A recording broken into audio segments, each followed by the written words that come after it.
বিসমিল্লাহির রহমানির রহিম।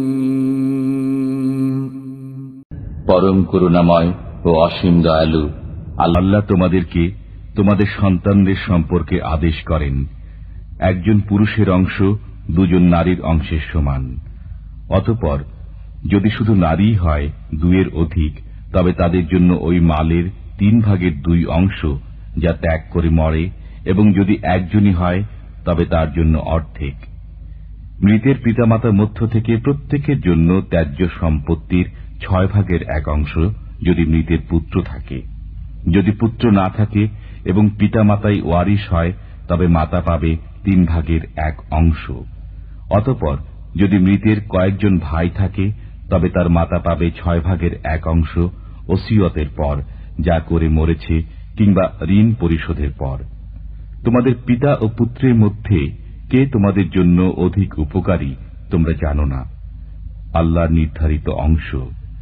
নিশ্চয়ই আল্লাহ সর্বজ্ঞ, রহস্যবিদ। তোমাদের হবে অর্ধেক সম্পত্তি যা ছেড়ে যায় তোমাদের স্ত্রীরা, যদি তাদের কোনো সন্তান না থাকে। যদি তাদের সন্তান থাকে, তবে তোমাদের হবে 1/4 ওই সম্পত্তির যা তারা ছেড়ে যায়, ওসিয়তের পর যা তারা করে, এবং ঋণ পরিশোধের পর। স্ত্রীদের জন্য 1/4 হবে ওই সম্পত্তির যা তোমরা ছেড়ে যাও, যদি তোমাদের কোনো সন্তান না থাকে। আর যদি তোমাদের সন্তান থাকে, তবে তাদের জন্য হবে ওই সম্পত্তির 8/1 যা তোমরা ছেড়ে যাও, ওসিয়তের পর যা তোমরা করো, এবং ঋণ পরিশোধের পর। যে পুরুষের ত্যায্য সম্পত্তি, তার যদি পিতা পুত্র কিংবা স্ত্রী না থাকে, এবং এই মৃতের এক ভাই কিংবা এক বোন থাকে, তবে উভয়ের প্রত্যেকে 6/1 পাবে। আর যদি ততোধিক থাকে, তবে তারা 1/3 অংশীদার হবে ওসিয়তের পর যা করা হয়, অথবা ঋণের পর, এমত অবস্থায় যে অপরের ক্ষতি না করে। এ বিধান আল্লাহর। আল্লাহ সর্বজ্ঞ, সহনশীল। করা হয়েছে তোমাদের মাতা, তোমাদের কন্যা, তোমাদের বোন, তোমাদের ফুপু, তোমাদের খালা, ভ্রাতৃকন্যা, ভগিনী কন্যা, তোমাদের সে মাতা যারা তোমাদেরকে স্তন্য পান করিয়েছে, তোমাদের দুধ বোন, তোমাদের স্ত্রীদের মাতা, তোমরা যাদের সাথে সহবাস করেছ সে স্ত্রীদের কন্যা যারা তোমাদের লালন পালনে আছে। যদি তাদের সাথে সহবাস না করে থাকো, তবে এ বিবাহে তোমাদের কোনো গোনাহ নেই। তোমাদের ঔরসজাত পুত্রদের স্ত্রী এবং 2 বোনকে একত্রে বিবাহ করা তোমাদের জন্য নিষিদ্ধ করা হল, কিন্তু যা অতীত হয়ে গেছে। নিশ্চয়ই আল্লাহ ক্ষমাকারী। ব্যক্তি স্বাধীন মুসলমান নারীকে বিয়ে করার সামর্থ্য রাখে না, সে তোমাদের অধিকারভুক্ত মুসলিম কৃতদাসীদেরকে বিয়ে করবে। আল্লাহ তোমাদের ঈমান সম্পর্কে ভালোভাবে জ্ঞাত রয়েছেন। তোমরা পরস্পর এক, অতএব তাদেরকে তাদের মালিকের অনুমতিক্রমে বিয়ে করো, এবং নিয়মানুযায়ী তাদেরকে মোহরনা প্রদান করো, এমত অবস্থায় যে তারা বিবাহ বন্ধনে আবদ্ধ হবে, ব্যভিচারিণী কিংবা উপপতি গ্রহণকারিণী হবে না। অতঃপর যখন তারা বিবাহ বন্ধনে এসে যায়, তখন যদি কোনো অশ্লীল কাজ করে, তবে তাদেরকে স্বাধীন নারীদের অর্ধেক শাস্তি ভোগ করতে হবে। এ ব্যবস্থা তাদের জন্য, তোমাদের মধ্যে যারা ব্যভিচারে লিপ্ত হওয়ার ব্যাপারে ভয় করে। আর যদি সবর করো, তবে তা তোমাদের জন্য উত্তম। আল্লাহ ক্ষমাশীল।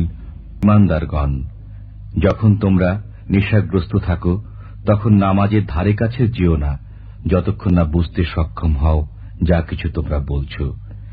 আর নামাজের কাছে যেও না ফরজ গোসলের অবস্থায়ও, যতক্ষণ না গোসল করে নাও, কিন্তু মুসাফিরি অবস্থার কথা স্বতন্ত্র। আর যদি তোমরা অসুস্থ হয়ে থাকো কিংবা সফরে থাকো, অথবা তোমাদের মধ্য থেকে কেউ যদি প্রস্রাব পায়খানা থেকে এসে থাকে কিংবা নারী গমন করে থাকে, কিন্তু পরে যদি পানি প্রাপ্তি সম্ভব না হয়, তবে পাক পবিত্র মাটির দ্বারা তায়াম্মুম করে নাও, তাতে মুখমণ্ডল ও হাতকে ঘষে নাও। নিশ্চয়ই আল্লাহ তাআলা ক্ষমাশীল। তুমি কি সেসব লোককে দেখনি যাদেরকে নির্দেশ দেওয়া হয়েছিল যে তোমরা নিজেদের হাতকে সংযত রাখো, নামাজ কায়েম করো এবং যাকাত দিতে থাকো? অতঃপর যখন তাদের প্রতি জিহাদের নির্দেশ দেওয়া হল, তৎক্ষণাৎ তাদের মধ্যে একদল লোক মানুষকে ভয় করতে আরম্ভ করল, যেমন করে ভয় করে আল্লাহকে, এমনকি তার চেয়ে অধিক ভয়। আর বলতে লাগল, হায় পালনকর্তা, কেন আমাদের উপর যুদ্ধ ফরজ করলে? আমাদেরকে কেন আরো কিছুকাল অবকাশ দান করলে না? হে রসূল, তাদেরকে বলে দিন, পার্থিব ফায়দা সীমিত, আর আখিরাত পরহেজগারদের জন্য উত্তম। আর তোমাদের অধিকার একটি সুতা পরিমাণও খরবায় যে মুসলমানকে হত্যা করে, কিন্তু ভুল ক্রমে। যে ব্যক্তি মুসলমানকে ভুল ক্রমে হত্যা করে, সে একজন মুসলমান কৃতদাস মুক্ত করবে এবং খুনের বিনিময় সমর্পণ করবে তার স্বজনদের, কিন্তু যদি তারা ক্ষমা করে দেয়। অতঃপর যদি নিহত ব্যক্তি তোমাদের শত্রু সম্প্রদায়ের অন্তর্গত হয়, তবে মুসলমান কৃতদাস মুক্ত করবে, এবং যদি সে তোমাদের সাথে চুক্তিবদ্ধ কোন সম্প্রদায়ের অন্তর্গত হয়, তবে খুনের বিনিময় সমর্পণ করবে তার স্বজনদেরকে, এবং একজন মুসলমান কৃতদাস মুক্ত করবে।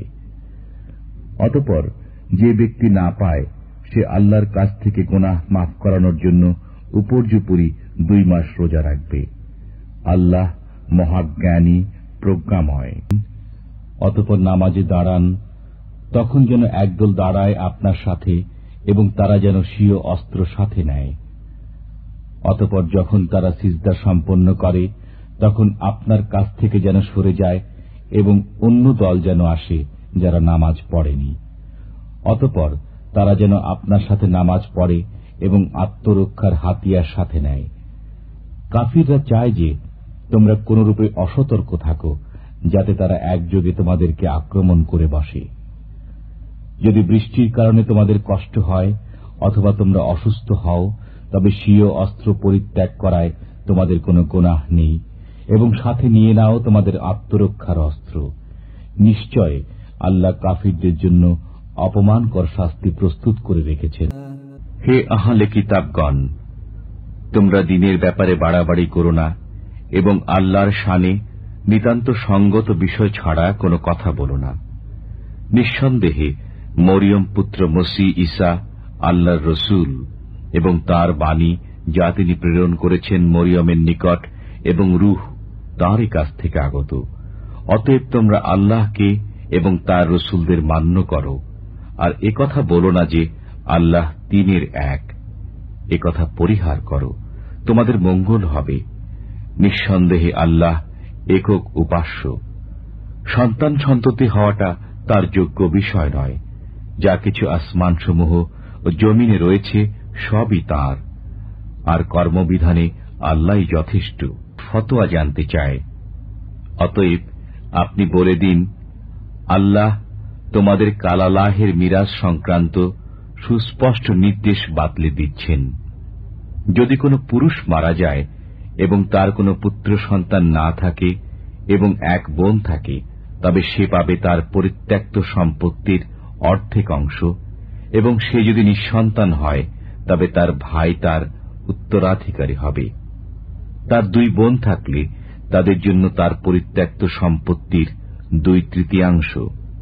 পক্ষান্তরে যদি ভাই ও বোন উভয়ই থাকে, তবে একজন পুরুষের অংশ 2 নারীর সমান। তোমরা বিভ্রান্ত হবে বলে আল্লাহ তোমাদের সুস্পষ্টভাবে জানিয়ে দিচ্ছেন, আর আল্লাহ হচ্ছেন সর্ববিষয়ে পরিজ্ঞাত।